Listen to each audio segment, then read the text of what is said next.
Thank you for you guys. Everybody give yourselves a big cheer. You're here. It's our last session. We hope you had fun. Woo! Way to go, way to go. And most importantly, you chose to come here instead of waiver redesign. I said, good job. There's a lot of people in that room next door. But welcome to the last session of the OACB conference. We're so glad you guys came. We hope you had enjoyed yourself. If there's anything we can do for you at the end, please let us know. Be careful on your drives out. Oh, somebody's doing something. We do look forward to getting your evaluations back and find out how it went this year. So last chance to grab any kind of help you need with parking, go to the registration table. But today, last session, we're here with the community integration track. And we have a repeat presenter. Keith Banner has been, you've done a banner job today, Keith. Thank you. I know. I didn't play Prince this time. I don't know. I kind of forgot. I'm sorry. That joke is old. We don't need that. This is the end of the day. We just need to move on. Yeah. Oh, thank you. You grabbed them. You're the best. Okay. Anyways, we're going to talk today a little bit about ADS services and supporting quality and rewarding success in adult services. So on that note, I am passing it off to Keith Banner, and I will be your slide person if you'd like me to. Because I would get up and, so you know how we did it last time. It was embarrassing. So welcome, everybody. I can't believe that you're here still. So thank you for that. Basically today, we can go to the next slide. Oh, you already did it. We're going to walk through the adult day support quality pilot. I kind of prefaced it in the other one that I did at 10 that we spent we're spending like 21 point something million dollars from ARPA funds to invest in adult day support providers and to build a quality measure set that can eventually be something that we pay outcome-based payments from. So this is the beginning of that conversation, the beginning of the work. And so we're using the 100, now it's 99, one just dropped out a couple of days ago or a couple of weeks ago, 99 providers in the pilot to kind of see how we can make this work and have a new conversation about adult day support that is about quality and what that service looks like when it's done in a quality manner. So we'll walk through the purpose and the goals, the program components, the timeline, the technology funds that we're paying for, and the quality management funds and planning. And I'm going to start by, I think we're ready for the next one. Yep. I'm Keith Banner. I think I know quite a few of you, but I'm the Community Life Engagement Project Lead at the Ohio Department of Developmental Disabilities, which includes the Employment First Initiative, the Technology First Initiative, and the Blueprint Work Group, which I'm going to go into in a little bit. And I'm going to pass the microphone down to all my cohorts here. Hey there, I'm Haida Hill with 19 Services, and I'm a QA Compliance Director. And we'll go more into kind of our different roles, but we are helping a couple of our provider partners across Ohio through the quality pilot. So. Hi there, I'm David Small. I'm a consultant with a company called Capstone Business Solutions, and we're doing something very similar to Haida. We're working with a few companies that are implementing this pilot. So. Hi, Ann Tapia, and I'm a Community Life Engagement Project Manager in the Southwest Ohio portion of the state. Hi, everyone. I'm Joelle Barrett. I am SSA Director in Cuyahoga County, and I am part of the county board group that joined with OACB on the Blueprint group to just be a part of the whole project and to just come from the perspective, working with all the stakeholders from a county board perspective. Thank you. We're ready to go to the next slide when you are. Fantastic. So the Blueprint Work Group was kind of pulled together in 2021 to develop recommendations to kind of reshape, revamp, revise adult day and employment services, waiver services that DODD kind of authorizes and county boards authorize and providers provide. So from that initial proposal, we created an adult day proposal and an employment services proposal.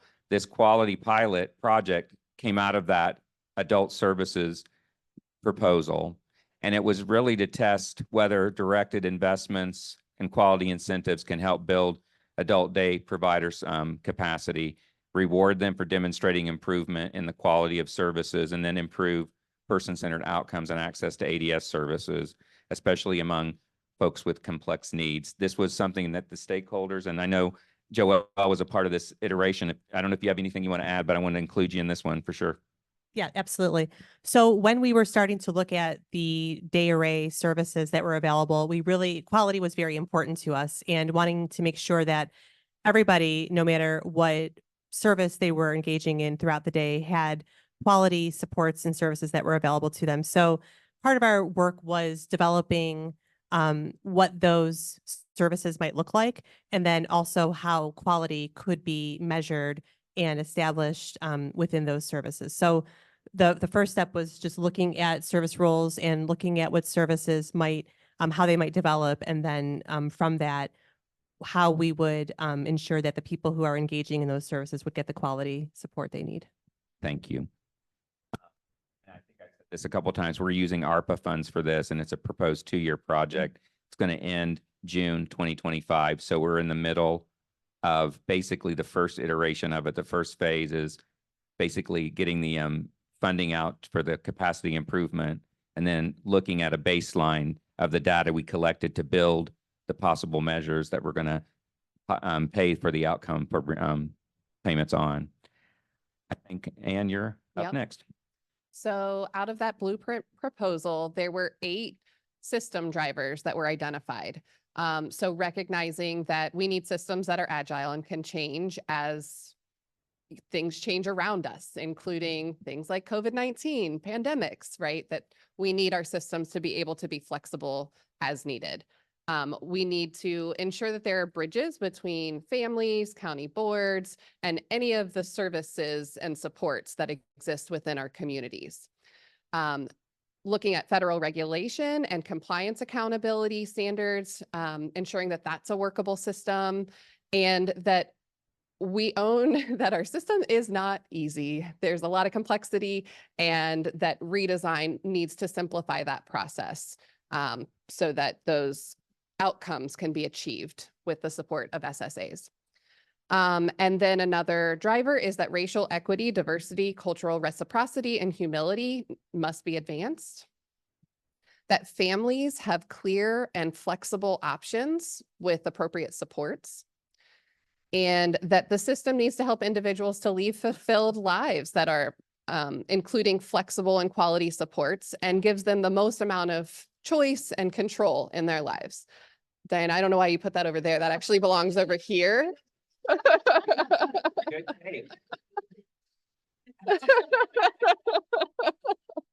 And then finally, that we have to have a balance between our fiscal sustainability and people attaining the meaningful life that they want in the community, in their own neighborhoods. So the goals that were identified included financial incentives for adult day services providers to deliver high quality care. So that's what we needed. We just had to finish the raffle. Apparently now people are coming in. Welcome. It wasn't about them going to any other session or leaving.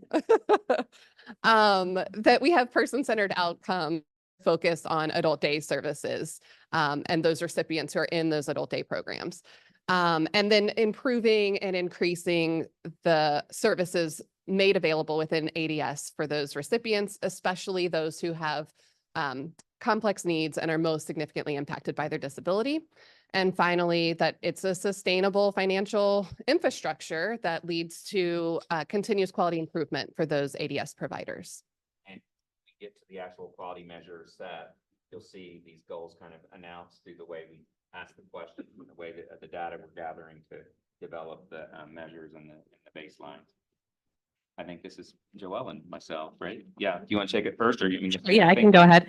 So it's really interesting, and especially that last slide when we talked about looking at quality services for people with the most complex needs. We actually started this work before the pandemic, like right before the pandemic. And so it's interesting how the work kind of shifted based on what we were all experiencing with the pandemic, and how the people that we serve experienced maybe a difference in options available to them after the pandemic. We saw that especially in our county, people with more complex needs maybe had a harder time getting back to getting services during the day just because of the DSP shortage and everything that was happening, slower opening up of different programs. And so that was really something very important as we were looking at how do we create quality, that we wanted to make sure that we were also talking about the people that have challenges, that need a lot of supports during the day, and trying to build that quality for them. I think another part of the work that we did was looking at the definition of adult day support and really trying to, and we were very, looking at it again and having the opportunity to maybe even propose changes to it. I think that we are all, we think that it's a great service definition. And I think that we wanted to use that and kind of how it even currently states to make sure that quality is being built upon some of those things that service definition has in it, with it, to help people with self-determination, to help people advance skills, to retain skills, to build skills, to help people with socialization and recreation and leisure. And so all of those things, as we, develop plans for people and we're choosing that service for them during the day, to ensure that those things are noted and that quality happens when they're able to achieve their outcomes and they're able to achieve the things that are part of that service when they're choosing that program, and then part of their plans for what they individually want to achieve. I don't have to add anything to that. Perfect. So this slide, and you can chime in anytime you want to on this one too, Joelle, if you want to. Anybody can. Basically, we like I said, we are investing this 21.2 million into the pilot program to promote person-centered service delivery through the program. And then the process was pretty much what Joelle was kind of walking us through. We researched similar value-based payment programs in other states to identify best practices. We only found one or two. So Ohio's kind of leading the way in a lot of this because there wasn't a lot of examples or precedent around what is a quality adult day non-work service through a Medicaid waiver look like and feel like. So we're kind of establishing some new ways to kind of talk about and have a conversation about the service. But we did see a few out there, at least Milliman as the consulting group we work with, and they're the ones that did the scan. We outlined in the proposal what this might look like, and we developed a budget. And then we engaged with Joelle, with providers, with other folks, stakeholders to kind of, here's what we're looking at. Here's the system drivers. Here's what the blueprint proposal established. Here's this kind of preliminary idea of what we want to do. How can we implement it? What would that look like? And so we kind of talked about what a quality measure set would look like. How could we help providers reach certain goals? My microphone go off. Certain capacities to kind of be able to do this work. What would they need? So we fashioned a budget out of all that discussion and all that iteration. And then we sent it out there into the world in September and started in October. I just want to, I'll quickly please. add, I think that what you said is really important, that this was really, we're kind of pioneering this. It really hasn't been done before. So trying to determine what these measures are or are going to be, was a lot of conversation and just trying things out. And that's why this is a pilot, and we're really going to see what's successful with it. I mean, we've talked a lot about other things maybe down the road, like satisfaction and things like that. But right now, for just starting this, we chose these measures. And I think that it's just really important to remember it's a pilot, and we're getting a lot of data on it, and we're going to have a lot of conversation about it and really seeing how it goes, because I think that it's an important, really important thing that we're doing for the people that we support, but we really want to kind of see how this is working. I think as we build it to getting that to the satisfaction of the service is just as important as the other ways that we're measuring quality, but we wanted to establish it based on the actual definition and what was in rule, and kind of lean into how do you actually do this, so that then we might be able to get to satisfaction after we build that kind of infrastructure, at least the capacity to do it. So, all right. And then I think Ida and David, you got these next ones, right? So we're going to be talking a little bit about what the actual components are of the ADS quality pilot here. I know. I'm just guessing. Thank you. So there's a few main components of the pilot and what the expectations are for providers. One of the main ones is around capacity, right? So one of the probably fundamental problems we have with our system is the ability to serve all the people we need to, probably specifically B and C acuity folks. So the idea behind this pilot is it's going to give you the resources and the capacity to be able to do that. So it's a slow process and providers need to build it up to some extent, but the funding and the new ability to have a quality manager, which we'll talk about in a bit, I think has allowed providers to start thinking a little bit bigger when it comes to those types of things. Yeah, for sure. And, kind of back to the point that Joelle and Keith made regarding, the payments and the outcomes and, two is kind of the why behind it and thinking through, the providers that did receive the grant is thinking through why are we providing this service and how can we look at a bigger future, a bigger picture here. And so there are a couple points that we have up here about the pay for outcomes. So the first one is about it's earned by achieving targets on a set of quality measures. We're going to go over what those measures are here soon. Year one, we'll focus on collecting data on the new questions in the outcome tracking system. So we're utilizing the OTS system that the providers are already entering data into. We have a couple of key questions that were added in for the awardees. And that's kind of how some of the data will be tracked and established. And then year two will reward performance improved upon the baseline established in year one. And that'll kind of make a little bit more sense when we go over the data sets. I think we're ready for the next one. So the structure of the whole pilot it revolves around staffing. So payments made to hire and retain a quality improvement manager. Some hired, some contracted, some of the providers linked together and hired one for multiple sites, depending on the scope and the scale of what they're doing. And then quarterly payments are compensated staff time that varies based on the size of the provider. So small providers have less than 1 million in annual paid claims. Mid-sized providers have between 1 and 3, and then large providers have more than 3 million in annual paid claims. So we were able to award the grant based on the size of the provider. Well, I'm going to get into that when we go through the actual providers who are in the pilot. And then training, payments to support staff training directed to quality improvement and best practices in delivering adult day support services. The payment will be earned if at least 75% of ADS staff have completed training, and training assumes the cost is equal to 1 lost day of work for each DSP and a participating provider and reflects a rate of $47.09 or $377 per 8-hour training. So again, the funding's attached to the ability for them to do what we want them to do. And then technology, all of them received $10,000 each to improve their HIT systems, to allow for better reporting.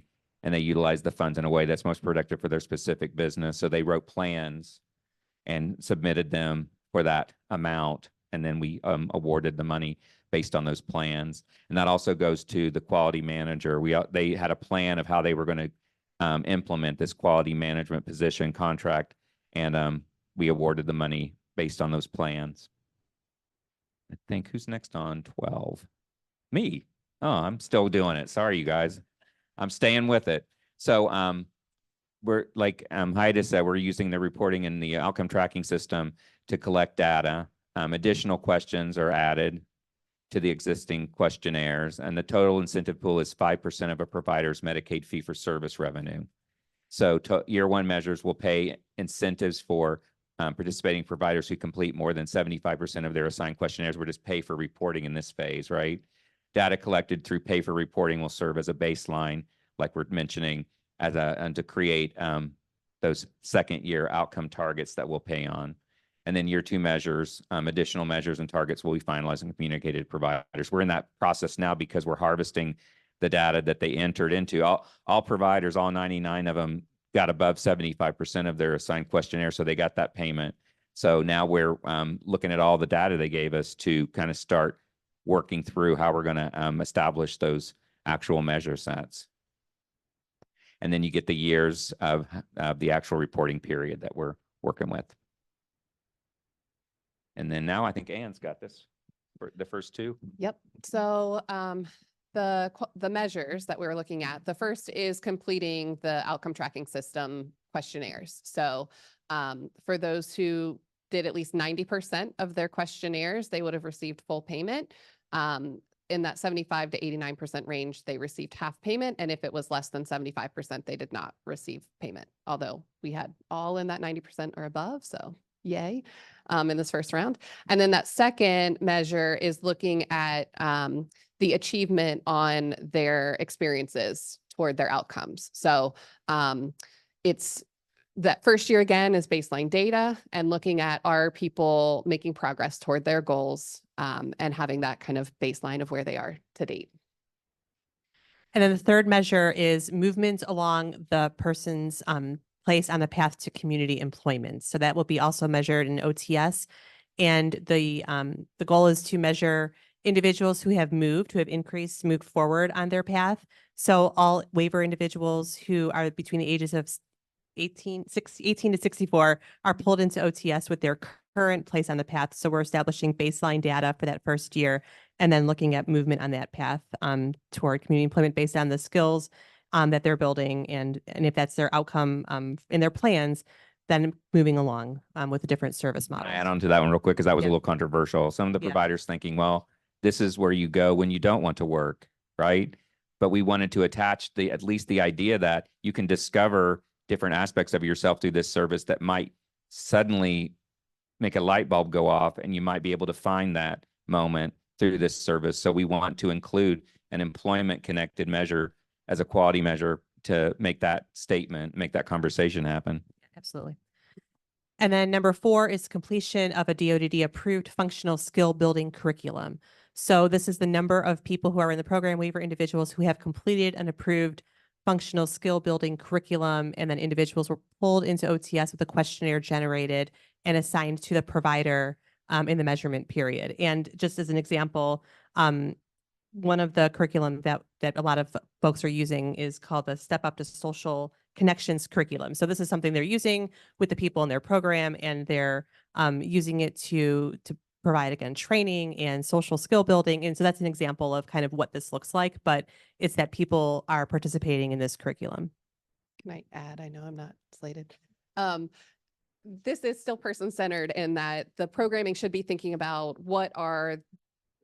Step Up to Social Connection, for example, what are the components of those modules that make the most sense for this person? And if they completed those, great. They've done that step in their measure, not they did every single module in the Step Up to Social Connection, even if it really did not make sense for who they are as a person.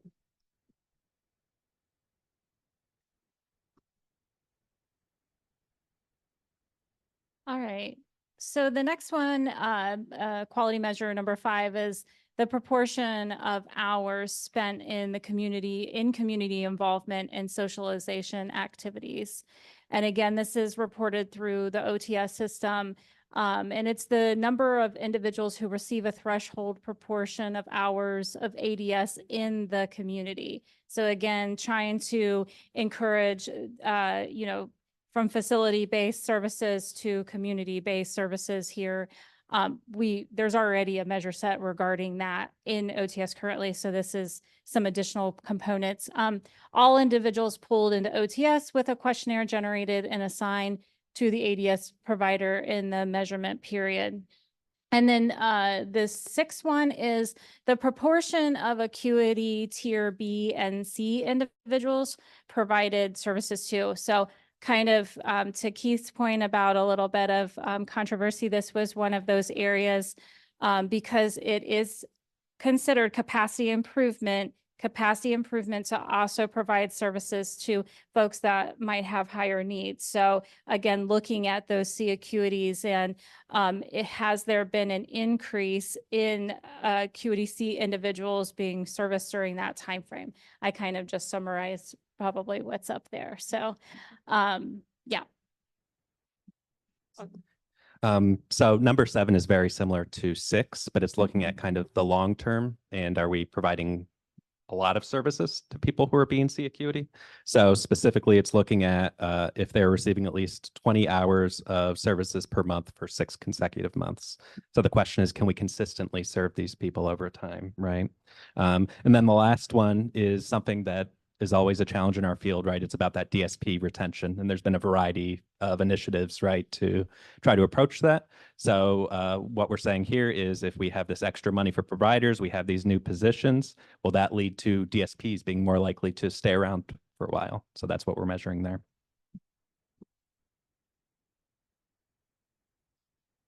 That one's yours, right, Joel? 15? We do this one. Yep. Yep. Okay, so this is the map. Is this the heat map? Keith, like, can you go in? Yeah. I think we have a link in that. Yeah.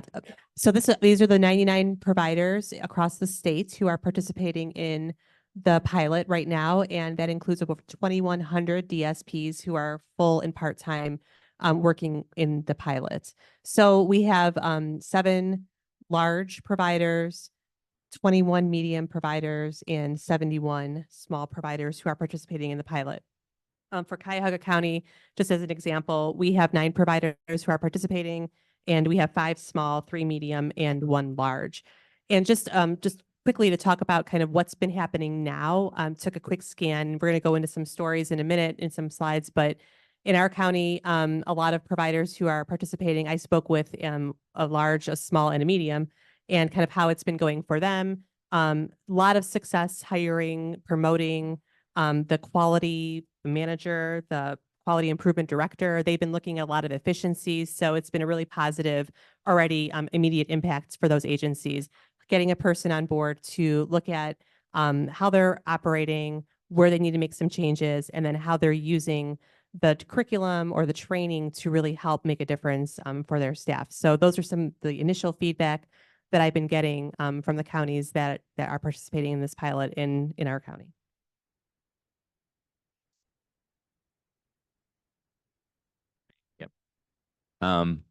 So this is just like an update of what it currently looks like. And Joelle just did the 99 provider. I got a song in my head from 99. There's a bottles of beer on the wall. Oh my goodness. So, but we've created a heat map that you can also go to and float over each of your regions or counties to see who's where what. And so I think you get the PDF of this sent to you. So that link there will take you to that heat map and you can hover over and see who's where. And then we've done 4 infrastructure payments so far, 1 for technology, 3 for quality staffing. I just sent the newest pay file for the funding for the outcome reporting, just the reporting, the pay for reporting. So that's in process. And I mentioned that they all were able to report through the outcome tracking system to what we needed them to do. And then we're having quarterly meetings with all the providers together. And we had that first one on February 20th. I put the link in there if you're interested, you can listen to some of the stuff that what's happening at the February one. And then we also have a quarterly coming up June 10th, 10 to 11 and 2 to 3. And if you're interested in coming to that, we would love you to come to that. I can send you the links if you just send me an email and you can participate. It's a Zoom session with all the providers. And we're really going to lean into, in this one, what are you doing with your quality manager? How each provider has a different way of doing it. So we want to hear from you how you're doing that. And then also start getting into the conversation around here's what we're thinking that the quality measure set that we're going to pay on, what we're going to establish that we're going to be starting to have that conversation with them at that meeting. And me too, right? Yeah. We wanted to just go through and show you some photos and tell you a couple of stories about what we're seeing.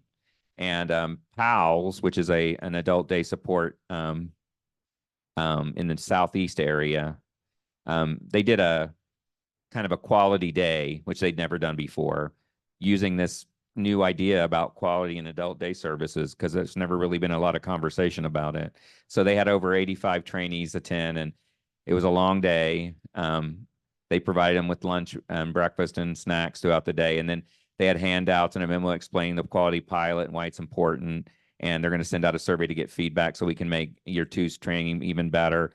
So again, it's establishing this new way of not just getting the bare essential training or the bare essential concepts of what this service is, but what does quality mean to you and your job, and what training do you need to do this service in this way that we're going to try to measure, right? So they're having those conversations, hopefully across, well, we know across many of the 99 providers that are involved. And I think this That's goes to you. Okay. So they've had a lot of fun with their technology funds because it's allowed them a wide variety of ways to bring in technology to the programming. Some of them have focused on iPads and tablets and computers, and others have thought about things like smart boards, and ranging from communicating among staff to having increased communication with the families that there's of the people they're supporting. Got a couple stories there. RT Industries. Yeah. Got it.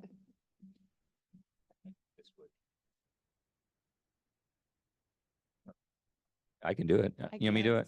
You got it? Sure. So RT Industries, they utilize their technology funds to purchase 8 iPads, 2 touchscreen TVs. So that's them pictured with their large touchscreen there. And then they're using some of their materials for, nope, I'm skipping ahead, that they're using in community-based and facility-based groups.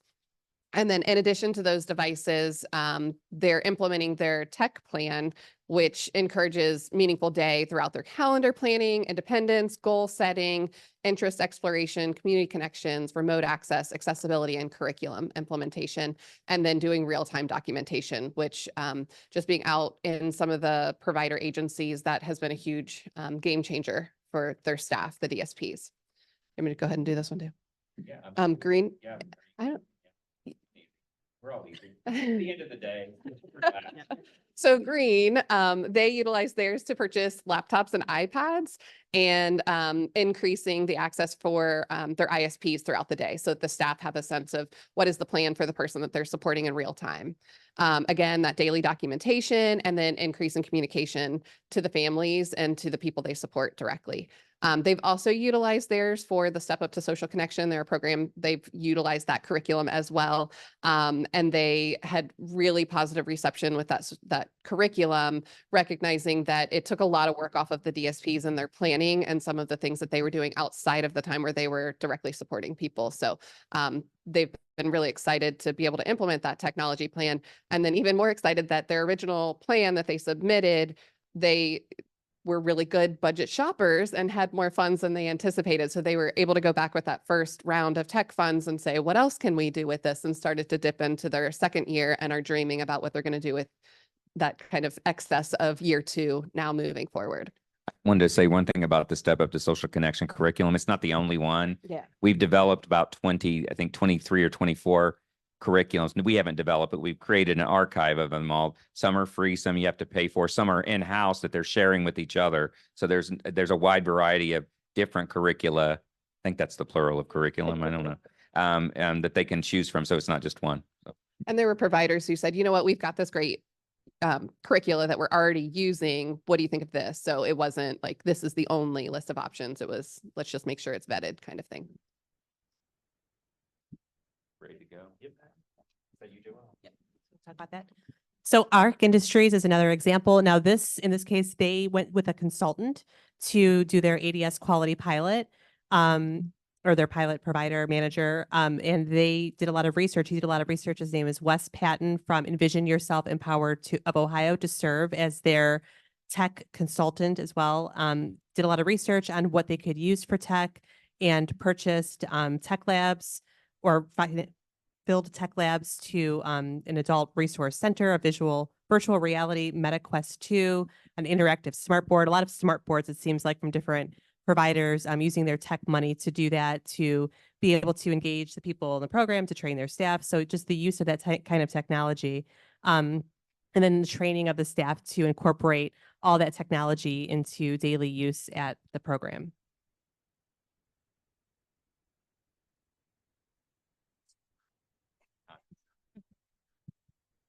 Yeah, so I have, or if you want to change the slide, yeah, you're good. It's all, I know, It's all good. So we do have some stuff up there. I'm going to talk about that in a second, but I want to take a moment to just talk about the heat map. I know this is off script, but that heat map has the specific, regions, counties that the providers are in. One thing to think about is you've got providers out there that have multiple locations, but their hub or their business is in one of those counties. And so 2 of our quality pilot providers fall in that area. So you're seeing what you are on the heat map, but they actually touch other counties that are not on there. And I think that's really kind of cool and important to think about. So we have two of our providers that fall in that realm, and then one of ours is the sole provider in their county. And so I'm going to talk real quick about a couple of things that we've done at 19 Services, and this is all with the permission of our partners to talk about it.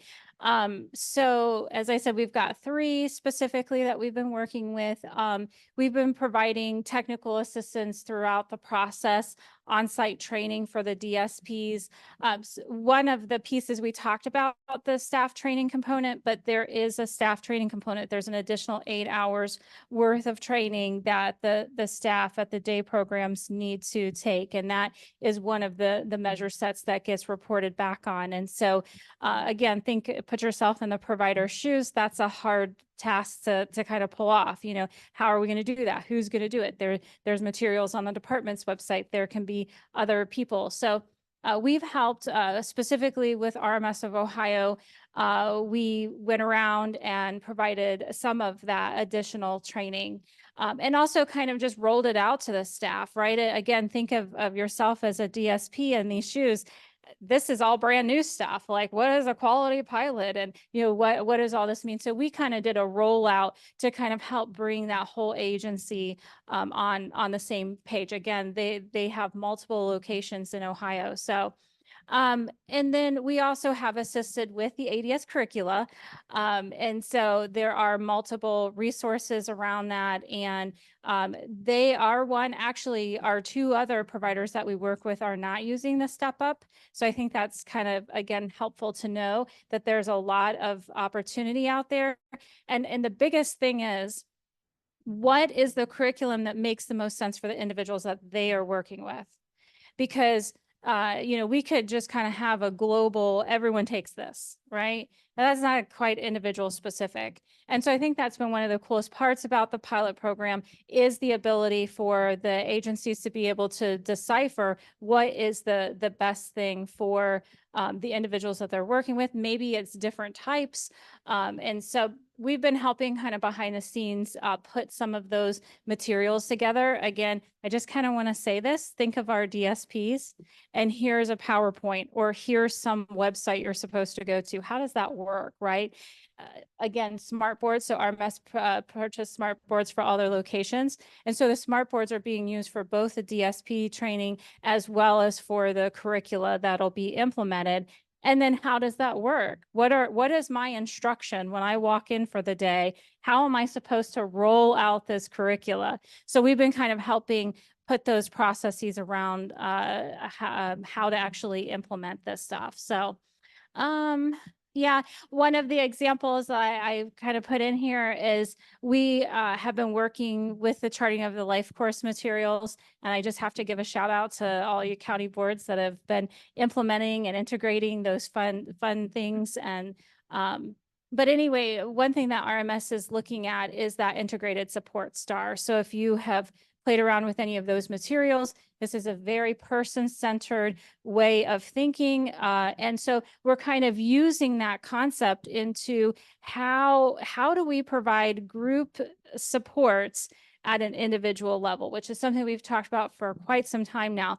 But how do we put that out there? How do we make sure that everyone is on the same page? And so one of the things that they're going to work through are those integrated support stars with the individuals that they're working with.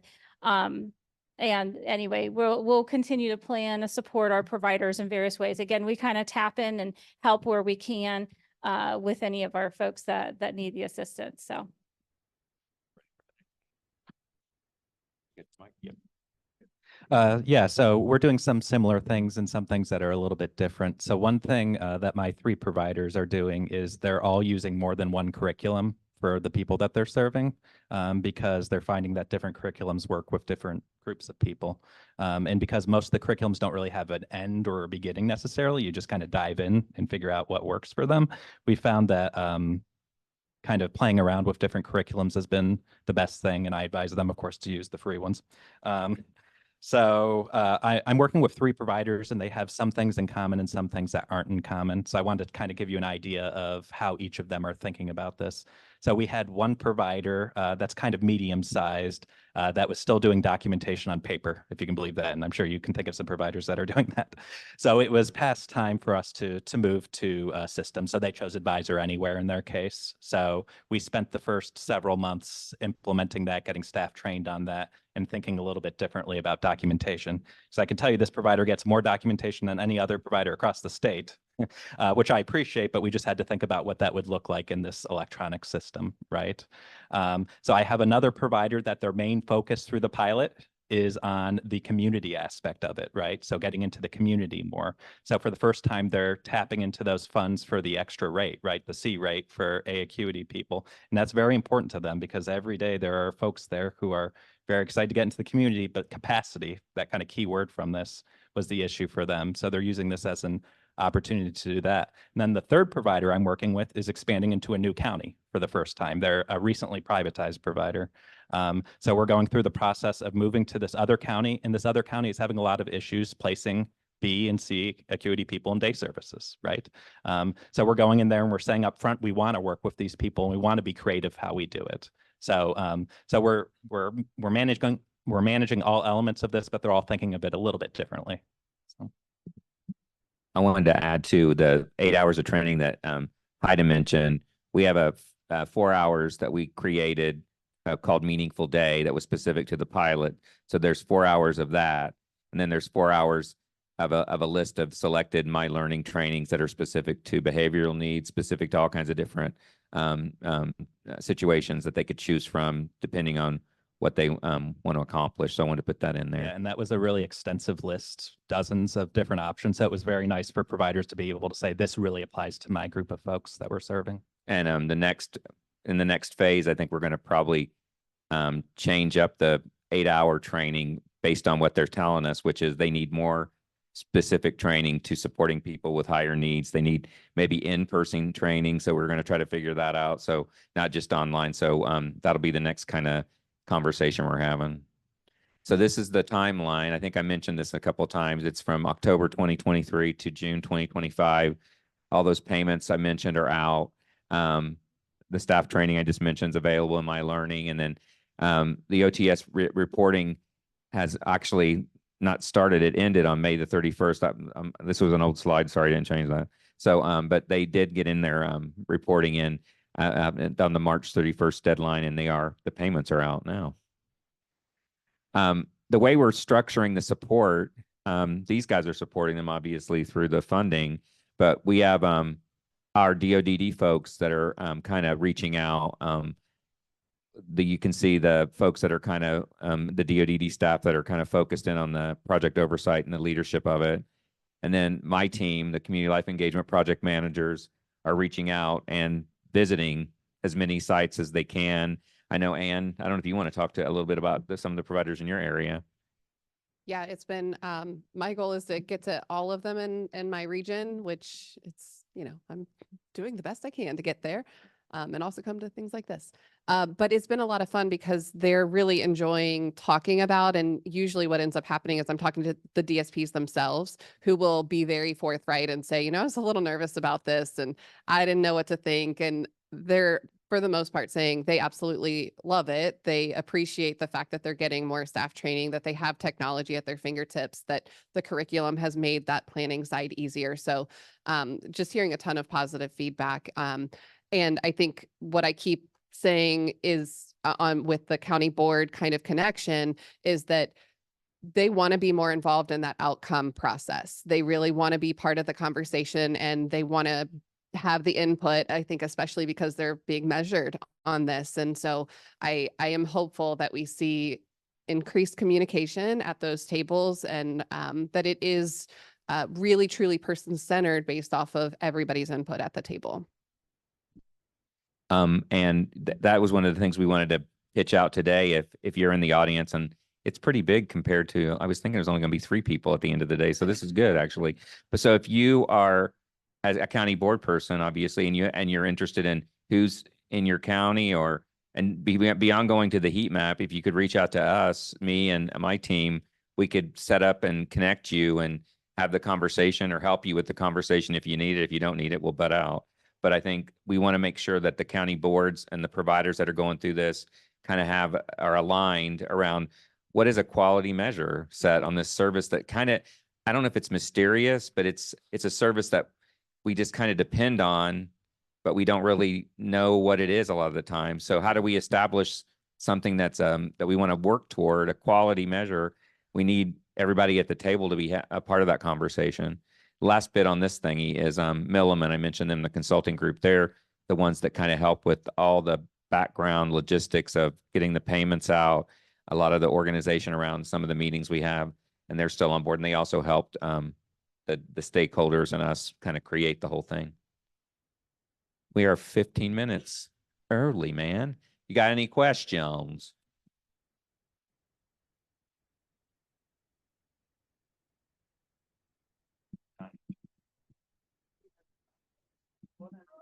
I know. See, I do that. I know every time. Sorry. So with your providers, do you work with them that have people with extensive needs?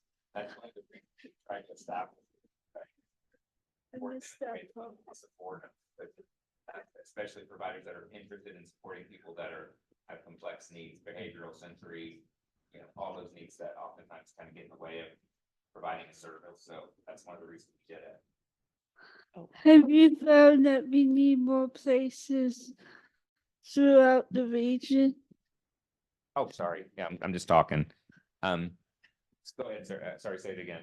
Have you found that we need more places across Ohio to work with that population? I don't know, but I think we need providers to be able to have the support needed to do that service. I really don't know all the other stuff, but I know that there are a lot of providers who, if they had the capacity, they have the want to do it, but they don't have the capacity and the means to do it. And we're trying to figure that out with them.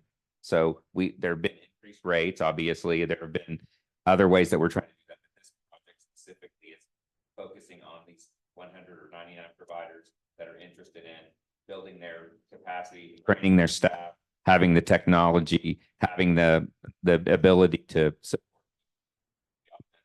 Sometimes can't support because we don't have providers. Any other questions? Woohoo. Has any of the counties heard from these providers? Have you guys had any conversation with them about this, or how you guys could be helpful, or changing ISPs because of it? Or I'm wondering, I know it's still fairly new. You guys are just getting into it. Well, my providers, 2 of the 3 have met specifically with the county for this purpose. Yeah. And then one of the other ones kind of had a offline conversation about it. But it is helpful to have the counties on board and understanding what the expectations are of the project, because we can't do it without you. So. Yeah, I love this. Most people know I love outcomes, and so I hope that those conversations go well, and that it doesn't turn into, we have to have this outcome so we can do this, right? So it has to be a good conversation about what's important to the person and what makes sense, and maybe there's possibilities that we didn't even know before. So We didn't want to measure the outcome. We wanted to measure the experience toward an outcome, because that's more grounded in their actual work. The outcome is I don't know. We want to see if you have anything that you've done to get towards something. One thing I've talked about with all 3 of my providers is kind of the philosophy of services and how it may be changing a little bit, right? So maybe in the past we thought of ourselves as caregivers a little bit, and just getting people through the day, right? And if they go home healthy and happy and they've eaten, right, we've done our job. Whereas now we're thinking a little bit bigger, right? So what can we accomplish with our lives? How do we live a normal life? How do we live in the community? So that philosophy change, I think, is very consistent with what this is trying to accomplish. So I think one thing I would say too, we have, at least one of our providers is, they're the sole provider of their county that as a quality pilot member, and they're going to be meeting with their county board on a monthly basis. Because there's so much to this. If we talk about capacity, how does that happen? The outcome pieces, there's so many components that go along with it. And then kind of on David's point, one thing we've talked about with our providers is just that reality of why are the individuals choosing to come to your program? Why did they choose to come to agency XYZ? And is that, there's other providers out there, right? And so just kind of thinking through that, and what is it that agency XYZ is offering?